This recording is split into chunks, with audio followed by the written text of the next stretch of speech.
وہ یہ بھی نہیں جانتی تھی کہ ایمل کی کڈنیپنگ کے بعد ان دونوں کو بھی کیوں اغوا کیا گیا ہے۔ بس وہ ان دونوں کو یہاں سے جلد لے کر نکلنا چاہتی تھی۔ جلدی کرو۔ ان کے اٹھتے ہی اس نے ان دونوں کا ہاتھ پکڑتے کہا تھا، نشو تمہیں ایسا کیوں لگتا ہے کہ تم اتنی آسانی سے ان دونوں کو یہاں سے لے کر چلی جاؤ گی؟ دیوار کی طرف منہ کیے کھڑے حیات ملک نے سکون سے اپنے مخصوص لہجے میں کہا تھا، اور باہر کی طرف قدم بڑھاتے نشو کے قدم وہی رکے تھے۔ وہ لہجہ، وہ آواز، وہ مخصوص آواز کا تاثر، وہ سینکڑوں آوازوں میں بھی اس آواز کو پہچان سکتی تھی۔ بڑے پاپا! اس کے ہونٹوں نے جنبش کی تھی۔ تبھی حیات ملک پلٹ کر اس کے سامنے آئے تھے، جیبوں میں ہاتھ ڈالے وہ اپنے کندھوں کو معمولی سا اچکاتے اس کے سامنے کھڑے اس کے 14 طبق روشن کر گئے تھے۔ اس کا مطلب اس کڈنیپنگ کے پیچھے آپ کا ہاتھ، اس نے کچھ سمجھتے ہوئے کہا تھا۔ ہاں، میرا ہاتھ۔ تمہیں کیا لگا تم میرے خلاف یہ سب پروپیگنڈا کرو گی، میرے خلاف جا کر فائلز بناؤ گی صحافی کے ساتھ مل کر، اور پھر شادی رچاؤ گی تو میں کیا تمہیں پھولوں کی ہار پہناؤں گا، شاباش دوں گا؟ انہوں نے سرخ آنکھوں سے نشتا کی طرف دیکھتے دھاڑتے ہوئے کہا تھا۔ کون سی فائل، کون سا پروپیگنڈا؟ بڑے پاپا آپ کیا کہہ رہے ہیں؟ مجھے کچھ سمجھ نہیں آ رہا، اس نے ناسمجھی سے کہتے ہوئے حیات ملک کی طرف قدم بڑھائے تھے۔ دور رہو مجھ سے، ہماری عزت کا جنازہ نکال کر کس ہمدردی کی توقع کر رہی ہو مجھ سے تم؟ حیات ملک نے اس سے 2 قدم دور ہوتے ہوئے کہا تھا۔ بڑے پاپا آپ میری بات تو سنیں، آپ یہ کیا سوچ رہے ہیں؟ جیسا آپ سوچ رہے ہیں ویسا کچھ نہیں ہے۔ آئی سویئر آپ کو کوئی مس انڈرسٹینڈنگ ہوئی ہے۔ کون سی فائل کی آپ بات کر رہے ہیں؟ مجھے کچھ سمجھ نہیں آ رہا۔ رہی بات شادی کی تو میرا نکاح ذہان بھائی کی رضامندی سے ہوا ہے۔ میں اور سبحان ایک دوسرے کو پسند۔ ابھی نشرا کے منہ میں الفاظ تھے کہ حیات ملک نے پوری شدت سے اس کے منہ پر تھپڑ مارا تھا اور وہ لہرا کر نیچے گری تھی۔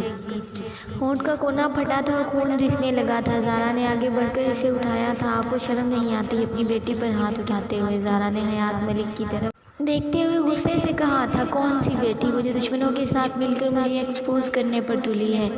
ایسی بیٹی کو میں کب سے جہنم واصل کر چکا ہوں۔ بس اب کچھ دیر کے بعد اس کی چلتی سانسیں بھی کھینچ لوں گا، اس کو اور اس کے یار کو دونوں کو اکٹھا ماروں گا۔ انہوں نے نفرت سے نشرا کو دیکھتے ہوئے کہا تھا۔ آپ سبحان کو کچھ نہیں کہیں گے؟ نشرا نے چلاتے ہوئے کہا، اور حیات ملک کے سامنے کھڑی ہوئی تھی۔ ظفر میں گھنٹے تک آ رہا ہوں، گھنٹے بعد مجھے ڈاکٹر یہاں چاہیے، اور ان چاروں کو اکٹھا کر دو ایک کمرے میں۔ ایک دوسرے سے جتنے ناز و نیاز رہ گئے ہیں وہ اچھے سے کر لیں، پھر ان چاروں کو ایک دوسرے کی شکلیں دیکھنے کو ملیں گی اور نہ ہی ایک دوسرے کے ساتھ بات کرنے کا موقع ملے گا۔ ظفر کو کہتے ہی حیات ملک نے ان تینوں کو غصے سے دیکھا تھا، اور پھر لمبے لمبے ڈگ بھرتے وہ ان تینوں کو روتا چھوڑ کر وہاں سے نکل گئے تھے۔ وہ دونوں پاگلوں کی طرح اسے ڈھونڈ رہے تھے مگر وہ کہیں بھی نہیں ملی تھی۔ اذہان نے اپنے ریسورسز استعمال کر کے سب جگہ ایمل کی تصویر سینڈ کر دی تھی کہ اس کا کہیں سے کچھ سراغ مل جائے۔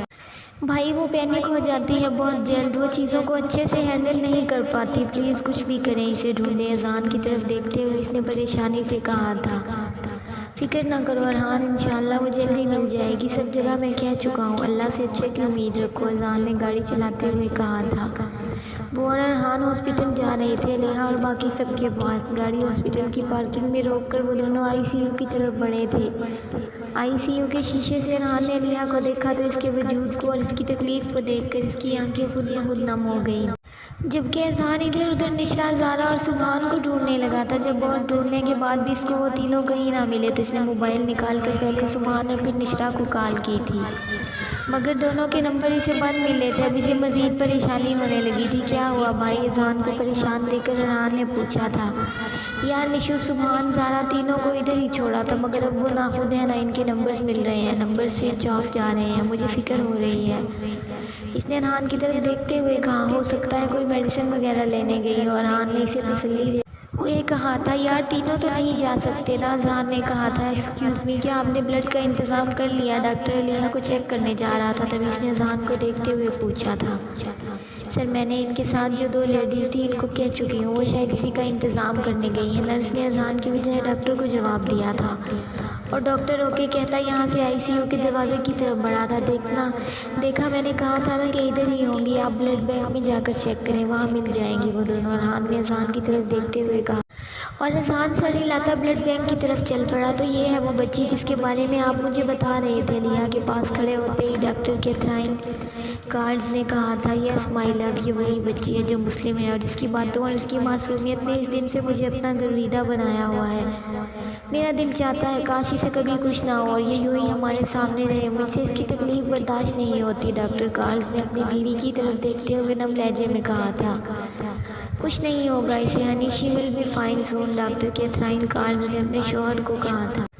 اس کی بہن ٹھیک ہو گئی جو اس دن یہاں بیمار پڑی تھی؟ ڈاکٹر کی بیوی نے اس سے پوچھا تھا۔ ہاں وہ میریکل ہوا تھا، وہ اس کی بہن کے ساتھ ہی ہوا تھا۔ کاش ایسا ہی ایک میریکل اس کے ساتھ بھی ہو جائے، ڈاکٹر نے شدت سے کہا۔ ہو جائے گا، وہ گاڈ ہے نا، سب ٹھیک کر دے گا۔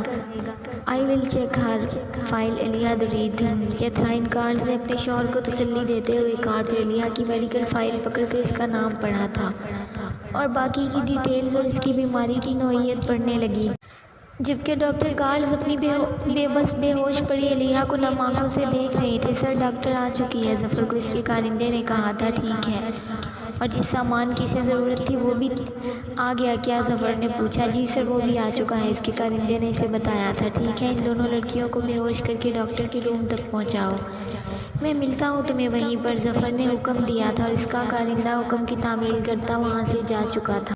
چلو لڑکیوں، وہ ایمل اور زارا کو گھسیٹتے ہوئے باہر کی طرف لے جا رہا تھا۔ وہ بری طرح سے اپنا آپ چھڑوا رہی تھی۔ نشرا کو ایمل نے اپنی اور حیات ملک کے ساتھ ہونے والی گفتگو کا بتایا تھا۔ وہ جانتی تھی کہ انہیں کہاں لے کر جایا جا رہا ہے۔ نشرا بری طرح ان کو چھڑوا رہی تھی جبھی کسی نے پیچھے سے آ کر اسے اور پھر باری باری زارا اور ایمل کو انجیکٹ کیے تھے اور وہ نڈھال ہوئی زمین بوس ہوئی تھی۔ کچھ دیر میں انہیں ڈاکٹر کے روم میں پہنچا دیا گیا اور پھر تقریباً 1 گھنٹے کے بعد ڈاکٹر نے اپنا کام مکمل کر کے ظفر کو سب اوکے اور کام ہونے کی نوید سنائی تھی۔ وہ انہیں بلڈ بینک سے لے کر ہاسپٹل کی کینٹین ہر جگہ پر ڈھونڈ چکا تھا، مگر وہاں نشرا اور زارا کا نام و نشان نہیں تھا، نہ ہی سبحان کا۔ بلڈ بینک سے اسے اتنی انفارمیشن تو مل گئی تھی کہ 2 لڑکیاں وہاں اے پازیٹیو بلڈ کی تلاش میں آئی تھیں، مگر پھر بلڈ بینکس نہ ہونے کی وجہ سے وہاں سے چلی گئی تھیں۔ وہ بے حد پریشانی کے عالم میں خود کو بے بس محسوس کرتے ہوئے دوبارہ ارحان تک پہنچا تھا۔ کیا ہوا ملی؟ کیا ارحان نے اس کے آتے ہی پوچھا تھا اور اس نے بے بسی سے نفی میں گردن ہلائی۔ مجھے تو یہ سمجھ نہیں آ رہی یہ سب کروا کون رہا ہے؟ پہلے ایمل اور پھر زارا، نشو، سبحان، ایک ساتھ 4 لوگ اپنی مرضی سے غائب نہیں ہو سکتے، ارحان نے بے بسی سے کہا تھا۔ مجھے پتا ہے یہ کون کروا رہا ہے، اگر تو اس سب کے پیچھے یاور احمد کا ہاتھ ہے تو آئی سویر ارحان وہ زندہ نہیں بچے گا، ارحان نے غصے سے کہا۔ بھائی یاور احمد تو آپ کا بیسٹ نہیں ارحان، وہ آستین کا سانپ ہے، اس آستین کے سانپ کو اب بل میں سے کھینچ کر میں سب کے سامنے لاؤں گا۔ کیا سمجھتا ہے وہ کہ ہماری عزتوں پر ہاتھ ڈال کہ ہم خاموش تماشائی بنے بیٹھے رہیں گے؟ ارحان نے ایک لفظ پر زور دیتے کہا تھا۔ ایکسکیوز می سر، آپ کی پیشنٹ کی طبیعت بہت زیادہ بگڑ رہی ہے، ہم انہیں وینٹیلیٹر پر شفٹ کر رہے ہیں، آپ جتنا جلد ہو سکتا ہے بلڈ ارینج کریں، نرس نے ان دونوں کے پاس آتے کہا تھا۔ یس شیور، بس تھوڑی دیر تک آپ کو بلڈ بیگز مل جائیں گے، ارحان نے نرس سے تھوڑی دیر کی مہلت مانگتے ہوئے کہا۔ بھائی بلڈ کا ارینج نہیں ہوا کیا؟ ارحان نے پوچھا تھا۔ ہو گیا ہے یار، بس تھوڑی دیر تک آتا ہی ہوگا ڈونر، اذہان ارحان سے کہتے ہوئے آئی سی یو کے شیشے کی طرف بڑھا تھا جہاں ارحان پہلے سے ہی کھڑا تھا۔ یہ کتنی اذیت میں ہے، اتنی چھوٹی سی جان اپنے اوپر کتنا بڑا گہرا دکھ جھیل رہی ہے، یہ واقعی فائٹر ہے۔ بریو بیبی گرل، ارحان نے سامنے بیڈ پر سے 2 فٹ تک اچھلتی فٹس پڑتی ایلیا کو دیکھتے نم آنکھوں سے کہا تھا، جس کا وجود نالیوں سے جکڑا ہوا تھا، جس کی پلکیں اور آنکھیں کسی عمر رسیدہ بوڑھے کی طرح بوسیدہ ہو رہی تھی اور جن پر سفید خشکی جم رہی تھی۔ اس کی تکلیف کے آثار اس کے چہرے پر سے ساری رونق چھین کر لے گئے تھے۔ اس کے چہرے کا رنگ سورج مکھی کے پھول کی پیلاہٹ سے بھی زیادہ گہرا تھا اور اس کے کرلی بال ماتم کنا تھے اپنے بے جان ہونے پر۔ اگر یہ جاننا چاہو کوئی کیسے بکھرتا ہے، بکھر کر کیسے جیتا ہے، چمن میں تم چلے جانا، خزاں کے سرد موسم میں وہاں پتوں کو دیکھو تم، یا پھر ایک آئینہ لے لو، اسے پتھر پہ دے مارو، اگر مشکل ہو یہ بھی تو ایک پھول لے لینا، ہوا کے دوش پہ رکھ دینا، تو پھر تم جان جاؤ گے کوئی کیسے بکھرتا ہے۔ اگر یہ بھی نہ ہو تم سے تو میرے پاس آ جانا، میرا دیدار کر لینا، خبر یہ ہو ہی جائے گی کوئی کیسے بکھرتا ہے۔ اذہان کے پاس کچھ بھی کہنے کو نہیں تھا، وہ کیا کہتا؟ ارحان کی بات پر خود اس کا دل بھی تو کٹ کر رہ گیا تھا علیہ کی حالت دیکھ کر۔ وہ جو کل تک اس کی خوشیوں کے لیے ہلکان ہوئی پھر رہی تھی، آج خود بے جان ہونے جا رہی تھی، مر جانے جا رہی تھی۔ بھائی علیحہ کو کچھ نہیں ہونا چاہیے، پلیز ڈاکٹر سے کہیں نہ کچھ کرے، اللہ پاک پلیز کوئی معجزہ کر دے پلیز۔ اس نے شیشے کے اس پار بیڈ پر نیڈل لگی علیحہ کے سفید کمزور پتلے ہاتھ کو دیکھتے کہا تھا۔ اس کا دل چاہا تھا کہ جا کر اس کا ہاتھ تھام لے اور اپنی جان اس میں ڈال دے۔ اس کی آنکھیں نم ہو رہی تھیں۔ حوصلہ کرو ارحان، اتنا یاد رکھنا کہ کچھ بھی رب کی رضا کے بغیر نہیں ہوتا۔ اس نے آگے بڑھ کر اسے سینے سے لگایا تھا۔ کس کس بات کی وہ ایک دوسرے کو تسلی دیتے، کوئی سراغ کوئی سرا تھا کہ ہاتھ نہیں لگ رہا تھا۔ نہ چاہتے ہوئے بھی وہ اپنی خوشیاں کھو بیٹھے تھے اور ان خوشیوں کے حصول کے لیے وہ ایک بار پھر سے دربدر ہو رہے تھے۔ ایک طرف علیحہ کا دکھ تھا کہ بڑھتا ہی جا رہا تھا اور دوسری طرف ایمل، زارا، نشرہ اور سبحان ان کا سراغ نہیں مل رہا تھا، مگر اسے ہر حال میں انہیں ڈھونڈنا تھا۔ وہ ارحان کا کندھا تھپ تھپاتے اس سے الگ ہوا تھا جبھی اس کے فون پر کال آئی تھی۔ اس نے موبائل اپنے سامنے کرتے نمبر دیکھا تھا۔ ماما کی کال ہے، اذان نے ارحان کی طرف دیکھتے کہا۔ مجھے دے میں بات کروں۔ ارحان نے اس کے ہاتھ سے موبائل لے کر کال ریسیو کی تھی۔ ہیلو بڑی ماما، ارحان نے نم آواز میں کہا۔ کدھر ہو تم دونوں؟ اذان کہاں ہے؟ نشرہ بھی کال اٹینڈ نہیں کر رہی اور کبیر اتنے پریشان ہے، میں اور کبیر اتنے پریشان ہیں، تاشا بیگم نے غصے سے کہا۔ ماما آپ پلیز یہاں آ جائیں، کچھ بھی ٹھیک نہیں ہے، آپ کو نہیں پتہ علیحہ مر رہی ہے۔ آپ تو ماما ہے نا، ماں بچوں کو بچا لیتی ہے، آپ پلیز علیحہ کو بچا لیں آ کر، وہ بہت تکلیف میں ہے۔ ایمل، زارا، نشرہ، سبحان سب کڈنیپ ہو گئے ہیں، ہمیں کچھ سمجھ نہیں آ رہا، please mama we need you, آپ پاپا کے ساتھ ابھی آ جائیں۔ اس نے بھرائی آواز میں کہا تھا۔ تم ٹھیک ہو نا ارحان؟ میری جان کیوں رو رہے ہو؟ کس مصیبت میں پڑ گئے ہیں میرے بچے؟ ماما کی جان کچھ تو بولو ارحان نے انہیں پریشان لہجے میں کہا تھا۔ ماما آپ آ جائیں۔ اور ماما یہاں سب ٹھیک ہے، آپ فکر مت کریں، میں رکھتا ہوں پھر بات ہوتی ہے، اذان نے ارحان سے فون لیتے ہوئے نرم لہجے میں کال پر کہا تھا اور کال ڈسکنیکٹ کی تھی۔ کیا ہو گیا ہے ارحان؟ کیوں ماما کو بھی پریشان کر رہے ہو؟ سب ٹھیک ہو جائے گا، ٹرسٹ می، تم کہہ رہے تھے۔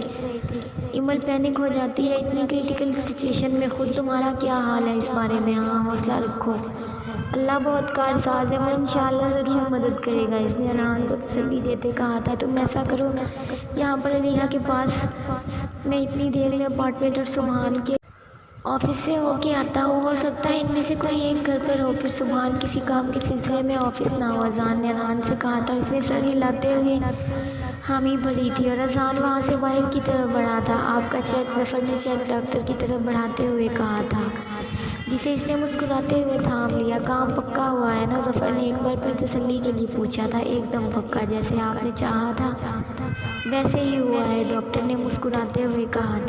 ویری گڈ، ان کو ہوش کب تک آ جائے گا؟ ظفر نے پوچھا تھا۔ یہی کوئی آدھے گھنٹے تک، ڈاکٹر نے پروفیشنل انداز میں کہا۔ اوکے ٹھیک ہے، تھینکس ڈاکٹر، ظفر نے مسکراتے ہوئے کہا۔ جاؤ جوزف میڈم کو چھوڑ کر آؤ، ظفر نے جوزف کو حکم دیا تھا اور جوزف نے منٹ سے پہلے ڈاکٹر کی آنکھوں پر بلیک پٹی باندھی تھی۔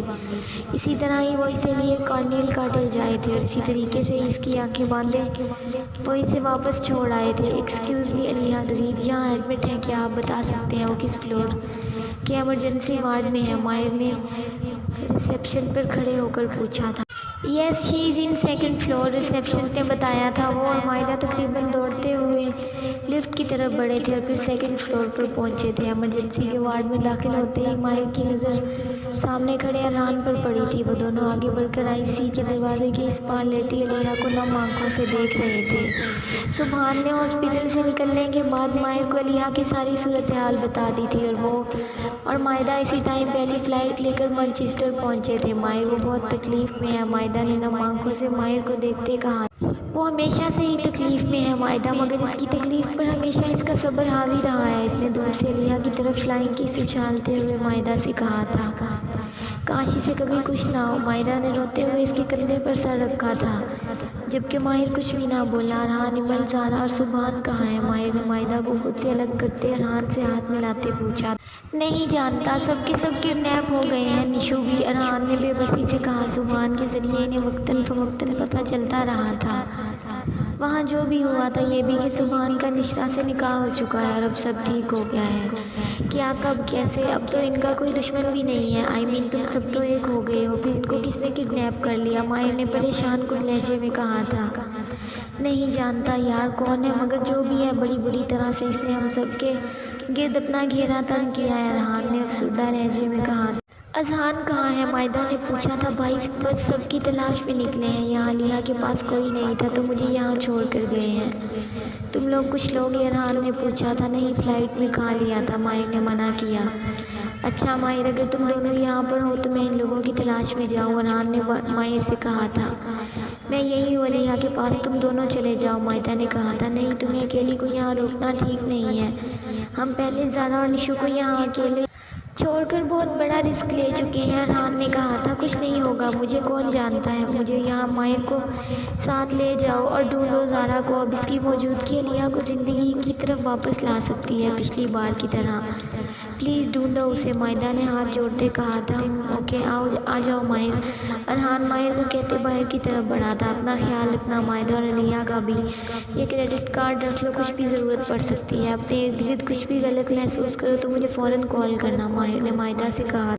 ارحان، تمہیں نہیں لگتا اس سب کے پیچھے حیات ملک کا ہاتھ ہے؟ کیونکہ جہاں تک ایمل مجھے بتاتی تھی وہ نفرت کرتے تھے ایمل اور زارا سے، مائدہ نے ماہر کی طرف دیکھتے ہوئے کہا تھا۔ نہیں مائدہ، مجھے نہیں لگتا، ایمل اور زارا کی حد تک تو چلو میں مان بھی لوں، مگر وہ اپنی بیٹی کو ہی کیوں کڈنیپ کروائیں گے؟ اس نے مائدہ کے سامنے اپنا پوائنٹ آف ویو رکھا تھا۔ ہو سکتا ہے وہ سبحان اور نشرا کے نکاح سے خوش نہ ہو، کیونکہ تم نے ہی مجھے بتایا تھا کہ حیات ملک نے سبحان کے صحافت کے کیریئر کو تباہ کرنے میں کوئی کسر نہیں چھوڑی تھی، کیونکہ وہ اسے ایکسپوز کرنا چاہتا تھا۔ تم مانو یا نہ مانو، مگر میری چھٹی حس کہہ رہی ہے کہ اس سب میں کہیں نہ کہیں حیات ملک انوالو ہے، مائدہ نے ٹھوس لہجے میں کہا تھا۔ نہیں مائدہ، اس وقت الیکشن سر پر ہے اور اپنا سیاسی کیریئر چھوڑ کر حیات ملک ایسا کچھ نہیں کرے گا، اس وقت اس کا سارا دھیان الیکشنز پر ہے، مگر پھر بھی اپنی تسلی کے لیے میں پتہ کرواتا ہوں اس بار میں بھی، مگر جہاں تک مجھے لگتا ہے اس سب میں کہیں نہ کہیں اذہان کا کوئی دشمن شامل ہے۔ خیر چلتا ہوں، ارحان باہر انتظار کر رہا ہوگا۔ جاری ہے دوستوں اگر آپ کو ویڈیو پسند آئے تو اسے لائک اور اپنے دوستوں کے ساتھ شیئر بھی لازمی کیا کریں، اور اگر آپ میرے چینل پر نئے ہیں تو چینل کو سبسکرائب کریں اور ساتھ میں لگے گھنٹی کے بٹن کو ضرور دبائیں تاکہ ہر نئی ویڈیو کا نوٹیفیکیشن آپ دوستوں تک سب سے پہلے پہنچ سکے۔ دوستوں اگلی ایپیسوڈ ہم سفر سیزن 5 کی سیکنڈ لاسٹ ایپیسوڈ ہوگی، جو کل دن 12 بجے اپلوڈ کی جائے گی۔ اپنا خیال رکھیں، دعا میں یاد رکھیں، ملتے ہیں نیکسٹ ایپیسوڈ میں، تب تک کے لیے اللہ حافظ۔